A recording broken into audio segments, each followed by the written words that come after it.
Halo para pendengar, dimanapun kalian berada. Selamat datang kembali di konten tahunan kita, yaitu konten Isekai of the Year.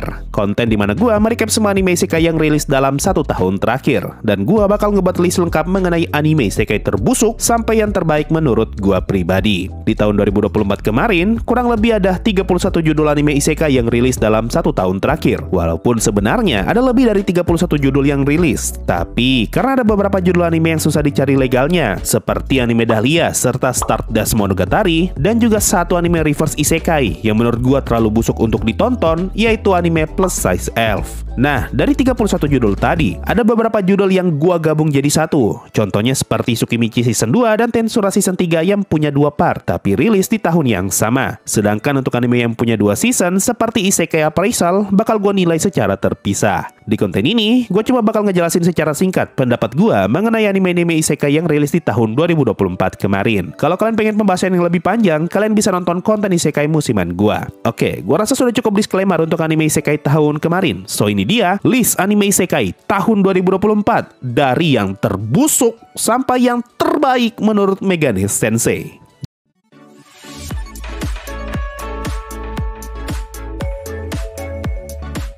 Pertama, anime paling busuk di tahun 2024 kemarin berhasil dimenangkan oleh anime Mao Sama Retry R atau Mao Sama Retry Season 2. Anime yang bukannya tambah bagus malah tambah hancur. Gue betul-betul tersiksa nonton anime ini. Sebagai orang yang udah ngikutin Mao Sama Retry dari Season 1 dan juga ngikutin manganya, gue hanya bisa geleng-geleng kepala melihat adaptasi Season 2-nya. Anime ini bahkan lebih buruk daripada Shinkanomi Season 1 yang jelek dan Season 2-nya yang juga masih tetap jelek. Setidaknya Shinkanomi masih konsisten dalam kejelekannya, sedangkan Mao Sama Retry bukannya makin bagus atau tetap jelek, animenya malah memilih untuk jadi lebih jelek lagi. Gambar karakternya tambah jelek, visual animenya tambah jelek, musik backgroundnya makin gak nyambung, dan ceritanya makin gak jelas mau nyeritain apa. Recap di mana-mana, flashback baju mundur kagak jelas, dan plot cerita yang muncul tiba-tiba entah dari mana. Semua kejelekan itu sukses membuat Mao Sama Retry jadi juara anime Isekai Ampas di tahun 2024 kemarin. Anime paling busuk kedua di tahun 2024 adalah Kekkon Yubiwa Monogatari atau Isekai Cincin. Gua sama sekali tidak menyangka kalau akan ada anime Isekai di tahun ini yang bisa lebih jelek daripada anime ini. Ini anime gambarnya buram, ceritanya membosankan, scene actionnya cuma modal teriak doang, komedinya garing, dan MC-nya sama sekali tidak menarik. Satu-satunya yang dijual dari anime ini cuma premis harem dan scene ecchi-nya doang. Lanjut, anime Isekai busuk nomor 3 adalah Maogun Saikyo no Majutsushi wa Ningen Data. Anime Isekai yang apa-apa serba CGI, MC-nya datar minta ampun, dan ceritanya tidak ada rasa sama sekali. Tipikal anime Isekai yang jualan MC OP dan juga dingin. Tidak ada yang memorable dari anime ini selain scene animenya yang gelap gulita karena kesalahan teknis, dan selebihnya Maogun hanyalah anime Isekai hambar dengan MC yang hambar.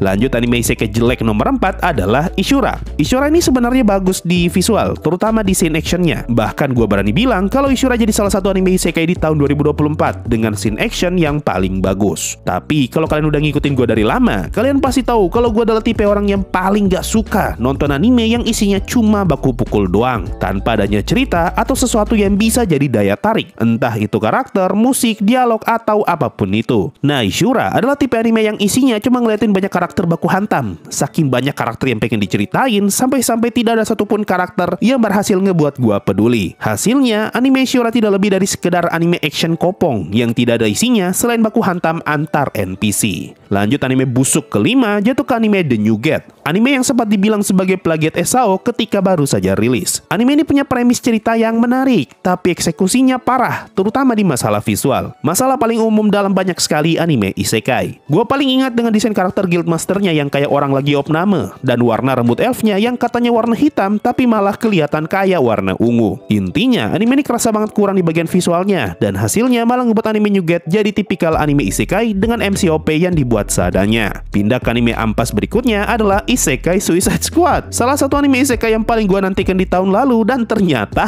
ampas. Dari segi visual dan scene action ini lumayan, meskipun ada beberapa episode yang visualnya kelihatan jelek banget. Yang gua sayangkan adalah premis ceritanya yang sejujurnya menarik, tapi malah berakhir membosankan. Soalnya animenya bukan nyeritain karakter DC melawan karakter Isekai, melainkan malah nyeritain karakter DC melawan sesama karakter DC juga. Tapi karena latar ceritanya berada di Isekai, makanya disebut sebagai sebagai Isekai Suicide Squad. Selain perkembangan cerita, desain karakter penduduk isekai-nya tidak ada satupun yang menarik dan sama sekali tidak memorable. Jadinya mau tidak mau, gue harus naruh anime ini di peringkat ke-24. Masuk ke peringkat 23, peringkat ini gue berikan untuk anime Sasaki to Pichan. Anime isekai balak-balik yang visualnya minta ampun dan ceritanya hambar banget. Ada banyak banget yang pengen diceritain sama anime ini, mulai dari cerita fantasi isekai, politik kerajaan, lika-liku dalam bisnis, kekuatan superpower, dan juga maho shoujo. Tapi, tidak ada satupun topik yang terasa menarik dan jatuhnya malah tidak jelas. Sebenarnya, anime ini mau fokus nyeritain apa? Anime ini juga punya banyak banget logika kosong, ditambah karakter cewek yang entah kenapa bisa suka sama MC om-om, serta visual anime yang banyak banget kurangnya. Lanjut anime busuk selanjutnya adalah anime Sokushichit Gasai Kyosugite atau Isekai Instant Death. Anime ini bisa dibilang 11-12 dengan anime ampas lain yaitu Shinkanomi. Secara visual mirip dan dari segi komedi juga mirip banget. Tipikal komedi cringe yang saking bodohnya malah kelihatan lucu. Ada banyak banget logika kosong di anime ini yang kalau difikirkan sejenak malah ngebuat ceritanya semakin aneh. Animenya juga tidak kalah random dengan banyaknya daftar karakter aneh ditambah plot twist ngawur yang ternyata bisa menarik. Meskipun secara eksekusi anime ini terasa ampas, tapi setidaknya keampasan anime ini masih bisa ngebuat gua terhibur. Lanjut peringkat 21, sekaligus jadi anime ampas terakhir di kategori ini, yaitu anime Hazure Waku. Satu lagi anime isekai dengan premis menarik, tapi eksekusinya main-main. Secara cerita, anime ini punya potensi untuk setara dengan Tate no Yusa, tapi visualnya malah menyerempet ke arah X-Arms. Ada banyak banget scene CGI di anime ini, dan kayaknya semua monster yang muncul di anime ini dibuat dalam bentuk 3D. Bahkan battle di episode terakhir, semuanya dibuat dengan CGI, dan tentu saja sudah pasti kelihatan jelek. Selain itu, anime ini punya satu kekurangan yang cukup menyebalkan, yaitu banyak banget karakternya yang bacot. Mau karakter penting atau karakter numpang lewat, semuanya sama-sama dapat jatah bacot.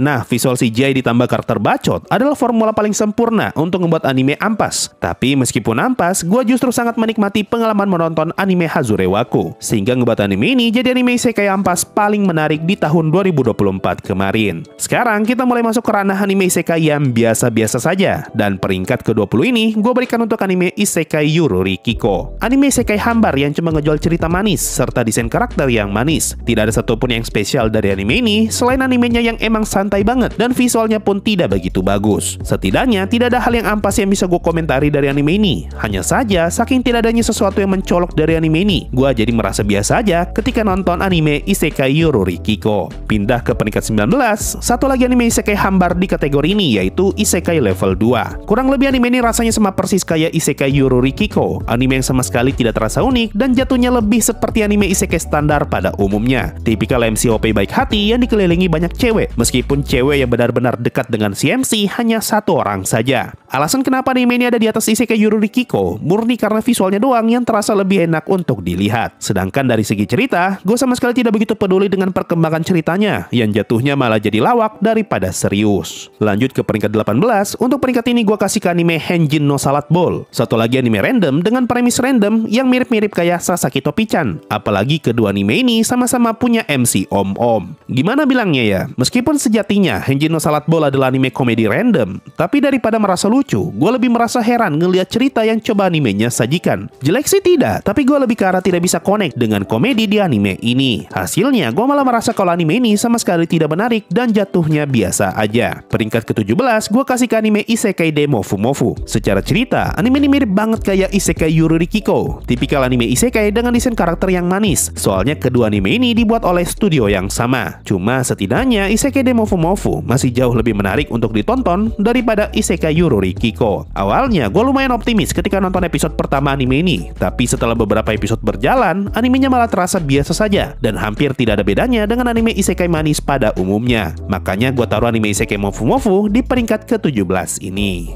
Masuk peringkat 16, gue berikan untuk anime Arifureta Season 3 Part 1.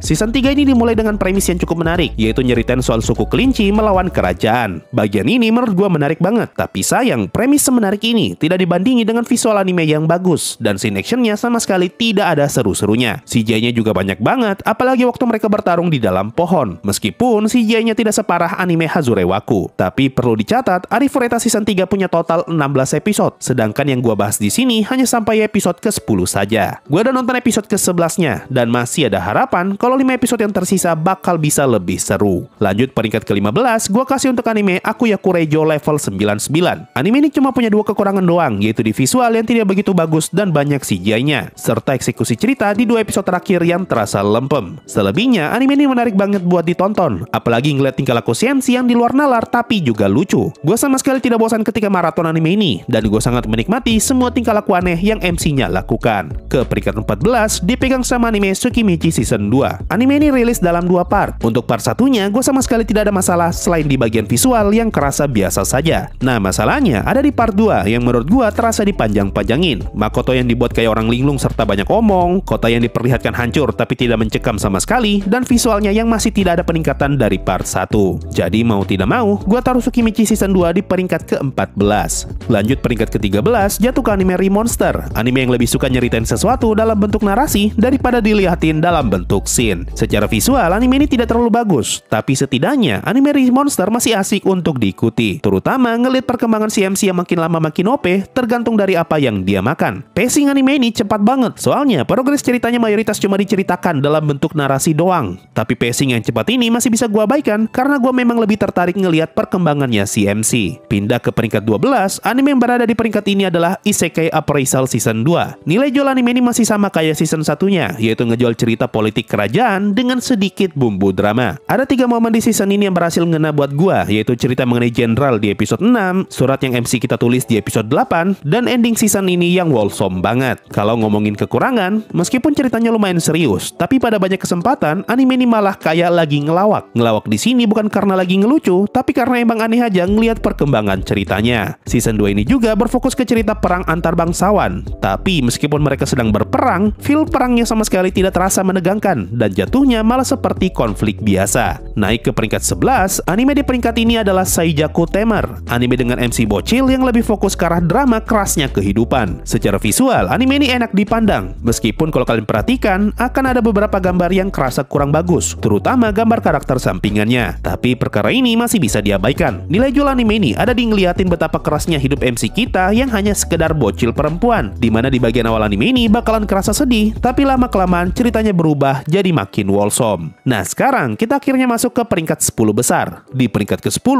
gue berikan untuk anime Seiregen Soki Season 2. Secara keseluruhan, anime ini sama sekali tidak jelek, tapi juga tidak bisa gue sebut bagus banget. Dari segi visual, anime ini enak untuk dilihat, perkembangan ceritanya juga masih asik untuk diikuti, dan scene actionnya juga lumayan. Gue bahkan berhasil dibuat terkejut ketika ngeliat ending episode 11-nya, yang menurut gue unexpected, karena tidak ada angin, tidak ada hujan, tiba-tiba kena sembur. Naik peringkat ke-9, gue kasih untuk anime Rekishi no Koru, tipikal anime isekai otome dengan MC villainous. Cuma bedanya, MC di anime ini betul-betul kepengen jadi villainous terhebat yang pernah ada. Kalau kalian pernah nonton Hamefura, anime ini betul-betul mirip kayak Hamefura. Cuma minusnya tidak ada harem dan juga reverse harem. Anime ini awalnya kerasa membosankan, soalnya terlalu mirip dengan anime isekai otome lainnya. Tapi semakin gue tonton, gue malah semakin tertarik dengan ceritanya. Ditambah setup episode terakhirnya, ngebuat gue semakin menantikan kelanjutan season 2-nya. Kalau ada. Lanjut peringkat ke-8, ada anime Isekai Shikaku, anime yang MC-nya pengen cepat-cepat mati. Kelebihan utama dari anime ini adalah ngelihat tingkah laku serta cara pikir si MC yang sama sekali tidak bisa ketebak. Ini MC mau ngapain dan bisa ngapain. Emangnya dia bisa apa ketika ketemu lawan yang punya kekuatan OP?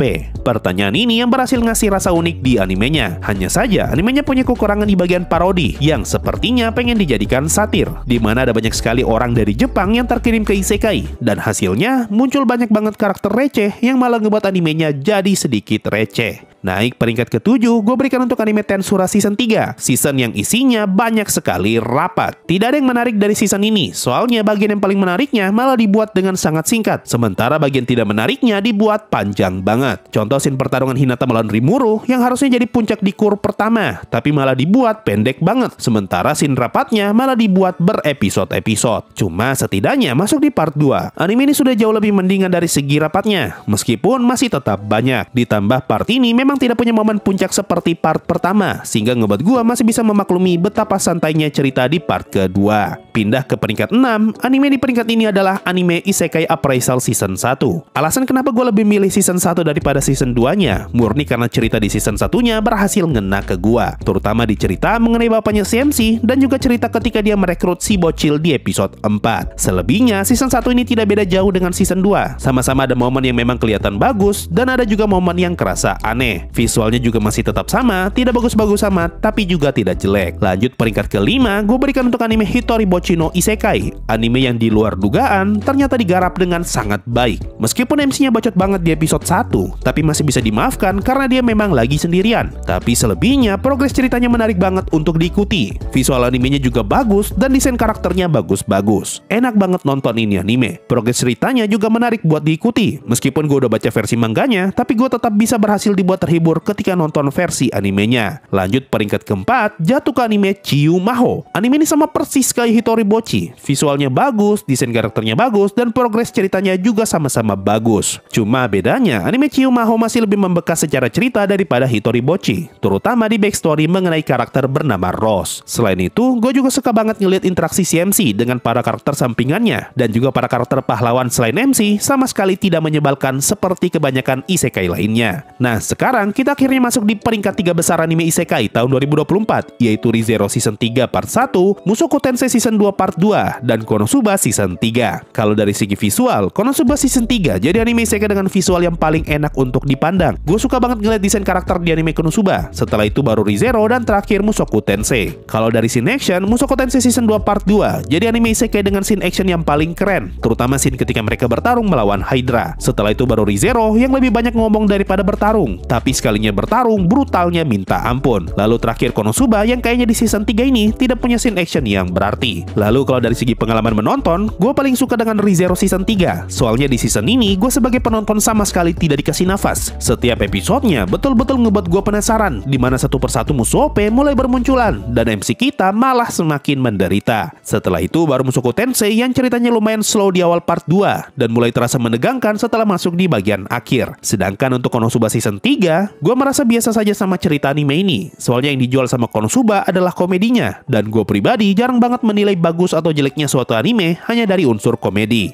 Nah, kalau dari segi cerita, Konosuba jelas yang paling lemah dari ketiga judul ini. Sementara Mushoku Tensei jadi anime dengan cerita yang paling bermakna, dan Re:Zero jadi anime dengan cerita yang paling seru. Kalau disuruh pilih, gue bakal naruh anime Konosuba Season 3 di peringkat ketiga Isekai of the Year tahun 2024. Lalu untuk peringkat 1 dan 2-nya, gue bakal naruh Mushoku Tensei Season 2 Part 2 sebagai peringkat pertama, dan Re:Zero Season 3 Part 1 di urutan kedua. Jujur, awalnya gue pengen jadikan Re:Zero Season 3 sebagai Isekai of the Year di tahun 2024. Soalnya cuma anime ini, isekai yang berhasil ngebuat gue hype banget setiap kali nonton episode barunya. Tapi setelah gue pikirkan kembali, gue ternyata lebih suka dengan Mushoku Tensei Season 2 Part 2 daripada Re:Zero Season 3. Soalnya cerita di part 2 ini benar-benar bagus banget. Dan kalau gue pikirkan lebih jauh, gue pribadi lebih mudah menemukan kekurangan dari Re:Zero Season 3 daripada kekurangan di Mushoku Tensei Season 2. Salah satu kekurangan yang paling terasa dari Re:Zero adalah karakternya yang suka banget ngebacot sendiri. Mau itu protagonis, antagonis, ataupun karakter sampingan, semuanya punya bacotannya masing-masing. Jadi mau tidak mau, dengan kesadaran penuh, gue akhirnya memilih anime Mushoku Tensei Season 2 Part 2 sebagai anime isekai terbaik di tahun 2024 kemarin. Nah, itu tadi list Isekai of the Year 2024 versi gua, versi Megane Sensei. Sorry banget nih kalau video ini rilisnya telat banget. Gue tidak punya alasan apa-apa selain guanya yang memang telat maraton anime isekai di akhir tahun kemarin. Secara keseluruhan, mayoritas anime isekai tahun kemarin tidak ada yang bisa gue bilang bagus banget, dan ujung-ujungnya yang jadi 3 besar malah judul anime isekai besar. Gue berharap semoga tahun 2025 ini ada judul anime isekai baru yang digarap dengan sangat baik dan bisa menyaingin judul-judul anime isekai besar. Gue sebenarnya juga pengen masukin Overt Movie ke dalam list anime Isekai of the Year tahun 2024, tapi karena movie-nya baru rilis di Indo tahun 2025,